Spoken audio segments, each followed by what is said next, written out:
Ya, selamat datang semuanya. Selamat datang di podcast On Solid Rock. Seperti biasa bersama saya Marcella dan saya pastinya ditemani oleh narasumber kompeten lah di bidangnya ya, yang sudah melayani pasutri seluruh Indonesia.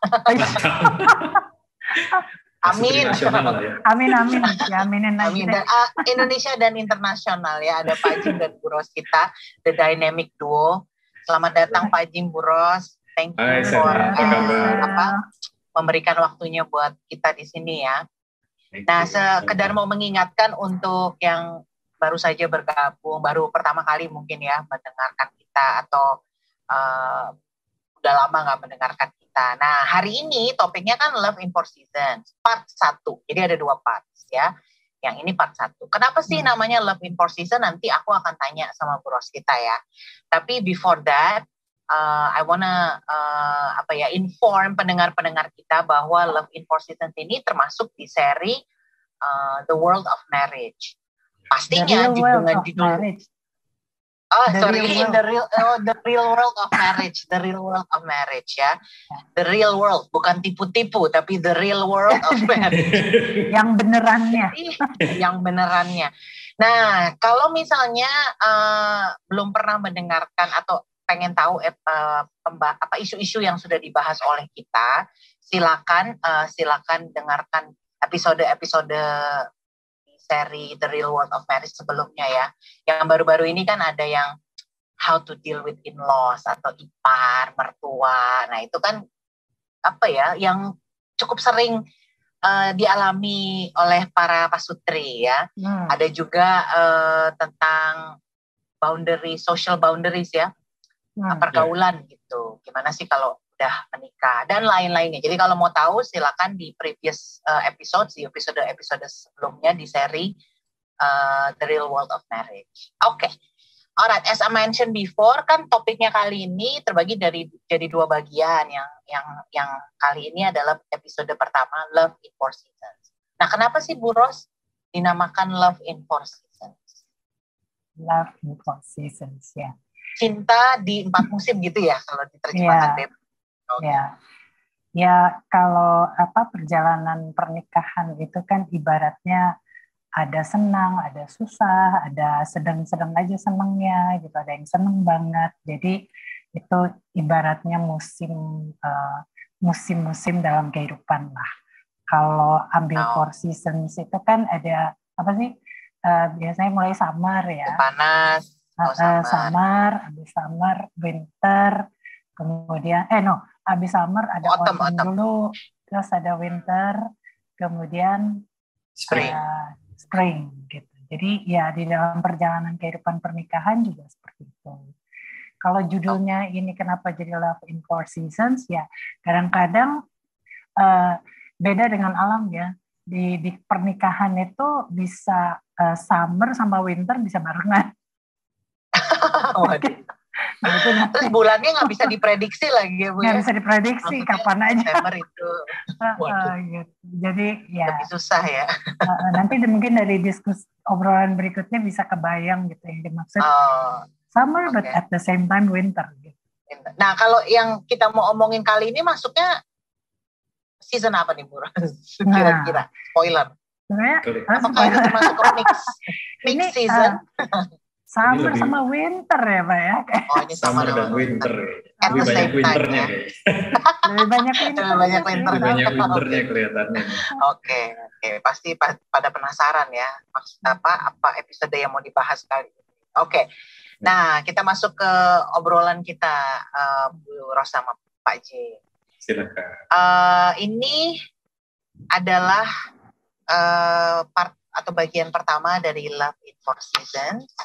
Ya, pertanyaan pertama saya untuk Pak Jim dan Bu Rosita, sebelum akhirnya memutuskan untuk menikah, apakah ada pembicaraan tentang kita mau punya anak berapa, apakah langsung punya anak, nunggu berapa tahun dan lain-lain, ada nggak pembicaraan itu sebelum menikah? Iya, aku dulu kali ya, Ros, atau gimana? Ya, boleh. Oke. Kita waktu itu karena kebetulan kita sama-sama lagi sibuk berkarir ya, pada waktu kita merencanakan untuk menikah, rencana punya anak ini jadi satu topik sih yang kita bicarakan. Karena terus terang kita punya dua perspektif. Kalau Rosita mungkin nggak mau buru-buru untuk punya anak karena ini, which is aku support. Tetapi kalau aku pribadi, aku tuh benar-benar nggak mau punya anak sama sekali. Gitu. Jadi ada dua perspektif. Yang satunya menunda, kalau aku benar-benar nggak mau. Gitu. Karena dari awal tuh aku memang aku nggak punya trauma tertentu atau alasan prinsip kenapa sih aku nggak mau punya anak. Basically aku ketika waktu mau menikah tuh aku masih selfish banget lah.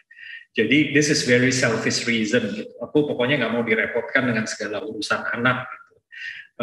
Dan mendidik anak atau membesarkan anak tuh aku nggak mau deh direpotin yang urusan kayak gitu. Karena aku kan dari keluarga yang lumayan besar, aku ada 5 bersaudara gitu ya. Aku ngelihat gimana my father and mother tuh ya lumayan harus kerja keras untuk membesarkan anak-anak ya. Sehingga semua anak-anak bisa mendapatkan pendidikan dan lain sebagainya. Itu buat aku, I don't want to go through that kind of motion gitu. Itu sebabnya aku waktu ngomong sama Rosita, aku bilang aku nggak mau sebenarnya mau punya anak. Gitu. Dan I remember kita bicara beberapa kali ya, Tak ya, soal ini. Yeah. Karena Rosita tetap mau punya anak, karena dia kan anak wanita satu-satunya di keluarganya. Jadi tentu ini ada personal reason dan juga ada parents reason juga lah ya, which is aku waktu itu nggak terlalu menentang. Cuma memang kita bicarakan sampai akhirnya kita sepakat tuh waktu itu gitu. Aku bilang ya udah kalaupun mau punya anak kita tunda 5 tahun deh ya gitu ya. Dan beberapa kali perbincangan sampai akhirnya kita sepakat kita tetap mau punya anak. Tetapi kita nggak make real plan yang seperti apa, tapi minimal tuh kita anggap atau kita upayakan tuh minimal 2 tahun deh setelah kita menikah baru kita punya anak. Jadi kita nggak punya deadline tertentu, tapi kita sepakat oke, kita punya anak, tetapi we will not start to have kids at least 2 tahun setelah kita menikah. Itu yang aku ingat ya, benar gitu ya Ros ya? Iya, benar. Benar banget. Pokoknya clear lah kalau Jim posisinya clear, dia nggak mau gitu. Kalau aku ya bukannya nggak mau, tapi ya not now. Oke. Akhirnya ada ambil jalan tengah, tapi enggak gitu ya. 2 tahun lah, paling tidak 2 tahun dulu deh. Gitu. Betul. Oke. Nah kalau kayak Pak Jim tadi kan bilang nggak ada trauma masa kecil, nggak ada. Cuman memang karena lihat bahwa waktu itu orang tua mungkin kayaknya berat gitu ya punya anak ya Pak ya. Jadi kayaknya mendingan gue nggak punya anak kali ya. Jadi ada ini berarti agak sedikit trauma dong Pak. Enggak, sebenarnya enggak gini. Maksudnya aku nggak tahu ya, sama sekali aku nggak trauma. Aku tahu I went through difficult times sih waktu masa kecil, tapi I don't regret it. I did not regret. Okay. Cuma aku pikir ya that time tuh ya, aku pikir I was being smart aja. Gue udah lihat nih kalau punya anak tuh bakalan berat. Ya udah, ini kan opsi. Jadi I take it as my option gitu loh. Daripada pusing, ya kan? Ini kepusingan yang saya nggak mau ambil gitu loh. Jadi bukan I'm not having difficult times atau trauma sama orang tua, enggak, sama sekali enggak. Jadi decisionnya bukan based on traumatic experience sebenarnya. Bukan. Enggak ya. Aku cuma pikir I was being smart aja kalau nggak punya anak, jadi nggak pusing kayak my parents gitu. Itu waktu itu lah masih bodoh. Iya. Pusing lah dia gitu. Pusing aja gitu. Akhirnya perjanjiannya nunggu 2 tahun, tapi ternyata sebelum 2 tahun. Sebelum 2 tahun tuh Bu Rosita Tuhan memberikan kayak ininya ya, berkatnya gitu, dan akhirnya Bu Rosita ketahuanlah hamil. Nah sebelum selanjutnya nih mau tahu reaksinya Pak Jim dan Bu Rosita, ketahuannya Bu Rosita hamil tuh gimana tuh Bu? Kan you were not planning, and gimana sih ceritanya sampai ketahuan hamil itu? Waktu itu tuh kita benar-benar fokus sama kerjaannya, kita lagi excited sama pekerjaan masing-masing lah. Gitu. Aku juga karena dapat pekerjaan di bidang yang baru sama sekali buat aku, jadi aku benar-benar nggak pay attention sama sekali dengan my physical ini gitu. Cuman memang tiba-tiba I just realize kayaknya aku kok udah harusnya dapat my period, kok ini udah lewat ya gitu. Terlambat. Awalnya tuh cuma itu aja, terlambat, tapi aku ngomong sama Jim, aku tuh baru sadar loh kalau aku belum, I haven't got my period. Terus Jim langsung, kamu kecapean aja itu gitu. Jadi aku juga pikir ya udahlah kecapean. Tapi dan aku demam ke dokter. Aku pikir dokternya bilang ini radang tenggorokan. Ya udah. Tapi pulang dari dokter pas mau minum obat itu aku sarapan dulu terus aku muntah. Nah itu yang bikin aku, kenapa masuk angin nih kalinya aku nggak ngerti sih. Jadi aku pikir masuk angin. Until akhirnya the maids di rumah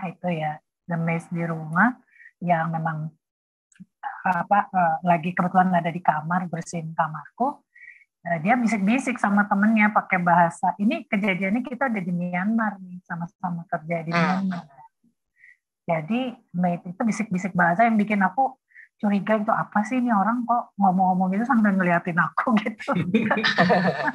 Terus mereka nyamperin aku, terus ngomong bahasa Inggris, mereka kan terbata-bata gitu. Intinya, madam, please don't take medicine. Mereka cuma bilang itu, why? Ini dari dokter. Terus mereka bilang, because maybe you pregnant. Waduh, gitu. Aku langsung, gitu kan. Hah? Gitu. Enggak lah, gitu. Cuman aku jadi ngeri juga karena mereka bilang dangerous katanya kalau minum obat. Nah itu, jadi aku sampai sama Jim, kita ya kebingung-bingung lah berdua. Maksudnya ini gimana nih? Taunya gimana nih? Bener hamil apa emang aku cuma sakit gitu kan? Sampai akhirnya ya kita putuskan beli test pack. Nah, tapi ya gitulah, test pack di sana dengan bahasa sana, tulisan sana, nggak ngerti. Jadi mau nggak mau.